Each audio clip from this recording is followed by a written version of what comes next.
नमस्कार दोस्तों, 78वें स्वतंत्रता दिवस की आप सबको हार्दिक शुभकामनाएं।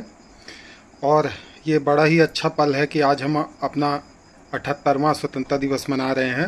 सबसे पहले तो मैं आप सबको शुभकामनाएं देना चाहूँगा और उसके बाद मैं कुछ पहलुओं को आपके सामने रखना चाहूँगा जो कि काफ़ी लोगों के बीच में चर्चा का मुद्दा रहता है।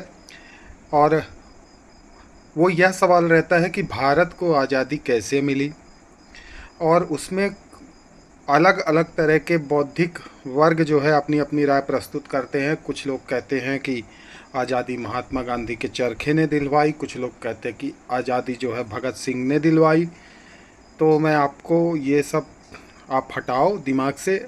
मैं कुछ बातों, कुछ चीज़ों पर या कुछ पहलुओं पर प्रकाश डालना चाहूँगा कि देखो, ऐसा है कि कंट्रोवर्सी से हट के बात करते हैं। हम एक साझी बात करते हैं कि भारत को आज़ादी कैसे मिली। तो फर्स्ट ऑफ ऑल, जो भारत को आज़ादी मिली वो कोई एकाएक घटना नहीं थी। ये एक युगांतकारी घटना थी। जैसा कि आपको पता होगा कि ब्रिटिशर्स जब हमारे यहाँ आए 1600 में, 1600 एडी में ब्रिटिशर्स हमारे यहाँ आए। और उस समय भारत पे मुग़ल जो थे वो रूल कर रहे थे और उन्हें रिप्लेस करा ब्रिटिशर्स ने। और ब्रिटिशर्स के पहले भी और भी बहुत सारी यूरोपियंस कंपनी आई थी। उन्होंने भी इंडिया के अलग अलग पार्ट को कंक्वायर करके रखा हुआ था। लेकिन अल्टीमेटली ब्रिटिश पावर ने क्या किया कि सारे यूरोपियंस को पीछे की लाइन पे धकेल दिया। और ब्रिटिशर्स जो है धीरे धीरे भारत की विशाल भूमि पर धीरे धीरे वह अपनी पकड़ जमाते गए, वो अपना रूल करते गए। और उसमें दो महत्वपूर्ण घटनाओं की ओर मैं आपका ध्यान ले जाना चाहूँगा। पहली चीज़ है 1757 से 1857 के फेज के बारे में मैं चर्चा करूँगा। 1757 में एक बहुत ही चर्चित लड़ाई हुई थी जिसे कहा गया बैटल ऑफ प्लासी, प्लासी का युद्ध बेसिकली। उस समय इंडिया में अगर कोई सबसे ज़्यादा रिचेस्ट कोई प्रोविंस था तो वो था बंगाल, और वो आता था सिराजुद्दौला के अंडर में। और ब्रिटिशर्स ने सिराजुद्दौला को हरा दिया। उन्होंने उसके साथ छल किया। सिराजुद्दौला के जो सेनापति थे जिनका नाम था मीर जाफ़र, उन्हें अपने पक्ष में ले लिया और बोला कि भैया हम तुमको बंगाल का नवाब बना देंगे, तुम अपनी सेना को जो है हमारे फेवर पे कर देना। एन वक्त पे जब हम लड़ाई लड़ रहे होंगे तो तुम सिराजुद्दौला के आदेश को नहीं मानना, हमारे आदेश को मानना। और मीर जाफ़र के इस काम से जो है हुआ ये कि प्लासी की लड़ाई अंग्रेज़ों ने जीत ली और उनके हाथ बंगाल, बिहार, उड़ीसा, जो आज का बंगाल, बिहार, उड़ीसा है, वो एक बहुत बड़ा लैंड मास है, वो ब्रिटिशर्स के अंडर में आ गया। और वहीं से उनकी जो शक्ति है वो थोड़ा सा क्या हो गई, वो मजबूत हो गई। और फिर 1757 से लेकर 1857 तक का जो ये फेज़ चला, उस बीच में बहुत सारी घटनाएं हुई। लेकिन मैं अभी आपका ध्यान 1757 से लेकर 1764 के बीच तक ले जाना चाहता हूँ, क्योंकि 1757 के बाद एक फेज़ आता है 1764। देखो, जब अंग्रेज़ों ने बंगाल को जीता तो उन्होंने उसको एक छल करके जीता था। जैसे प्लासी की लड़ाई उन्होंने 1757 में जीती थी और उसके थ्रू उन्हें बंगाल, बिहार और उड़ीसा का दीवानी मिला। मतलब दीवानी इन द सेंस कि उस पूरे एरिया पर का जो रेवेन्यू सिस्टम था वो पूरा वो देख रहे थे। देखिए, मैं आपको काफ़ी डेप्थ में नहीं ले जाना चाहता, मैं सिर्फ ऊपर ऊपर बात करना चाहता हूँ ताकि आपके मन में एक समझ विकसित हो पाए। तो वो जो पूरा एरिया था बंगाल, बिहार, उड़ीसा, 1757 में तो चलो उन्होंने छल से जीता था। लेकिन 1764 मतलब 3 साल इधर और 4 साल इधर, 6-7 साल बाद एक और लड़ाई होती है जिसे बैटल ऑफ बक्सर कहते हैं। अब ये जो बैटल ऑफ बक्सर होती है, इसकी जो पृष्ठभूमि है वो बैटल ऑफ प्लासी ही तैयार करती है। देखो, जब इन्होंने प्लासी की लड़ाई जीती तो मीर जाफ़र ने अंग्रेज़ों को खुश करने के लिए बहुत सारे गिफ्ट दिए। अंग्रेज़ों ने बहुत सारा धन लिया मीर जाफ़र से।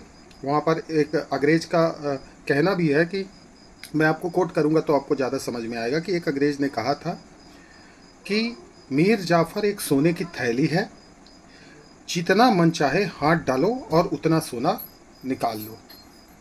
तो इस तरह के वक्तव्य से आप ये समझ सकते हैं कि मीर जाफ़र को इन्होंने खूब जम के लूटा। मीर जाफ़र को जब ये चीज़ें समझ में आने लगी कि मैं चाहे जितना भी पैसा अंग्रेज़ों को दे दूँ, लेकिन इनका कभी पेट नहीं भरेगा, तो मीर जाफ़र ने क्या है कि अब अंग्रेज़ों के मन का करना धीरे धीरे वो छोड़ने लगा और उन्हें ये समझ में आ गया कि मीर जाफ़र अब हमारे काम का नहीं है। तो उन्होंने मीर जाफ़र के दामाद मीर कासिम को बंगाल का नवाब बना दिया।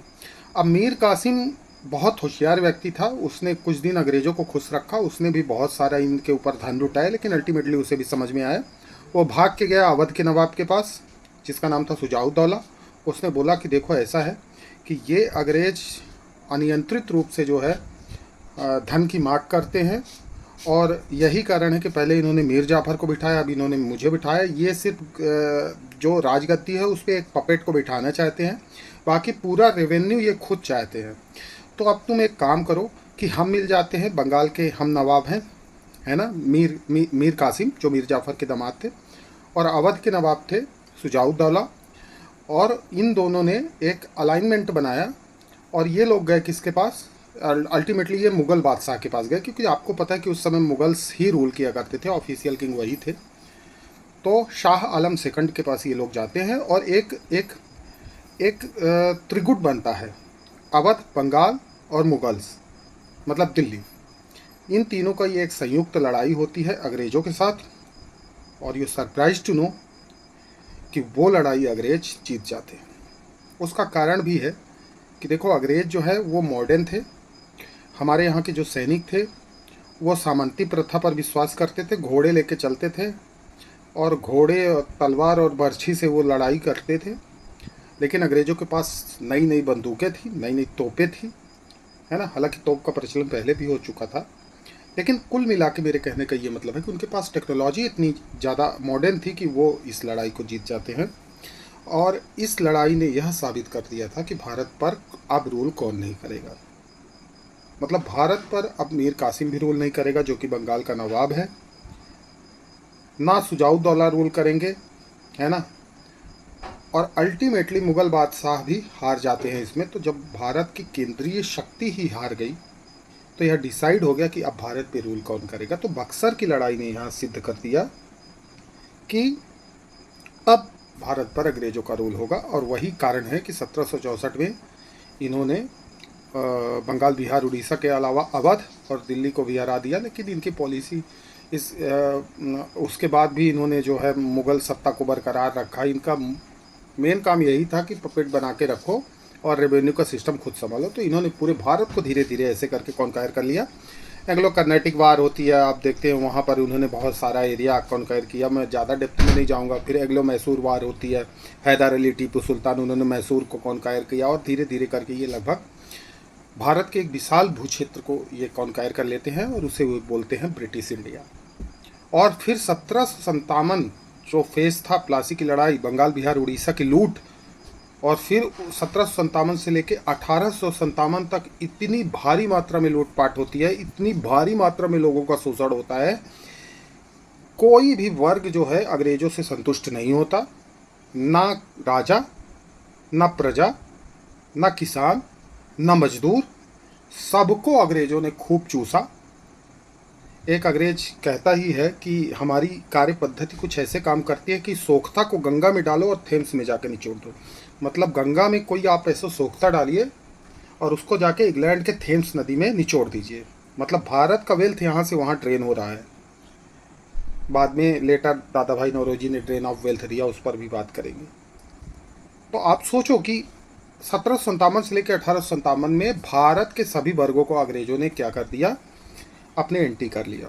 इतनी लूटपाट की, इतना शोषण किया, ये सब एक्सप्लॉयटेशन हो। क्या जमींदार, क्या जागीरदार, क्या मजदूर, क्या राजा, क्या प्रजा, कुछ नहीं, सबको इन्होंने खूब खूब नोचा, खूब खसोटा और खूब सारा बेनिफिट बनाया। 1857 में फिर भारत की जनता एक साथ लामबंद हुई और उन्होंने जो है ब्रिटिश सत्ता को उखाड़ फेंकने का मन बनाया।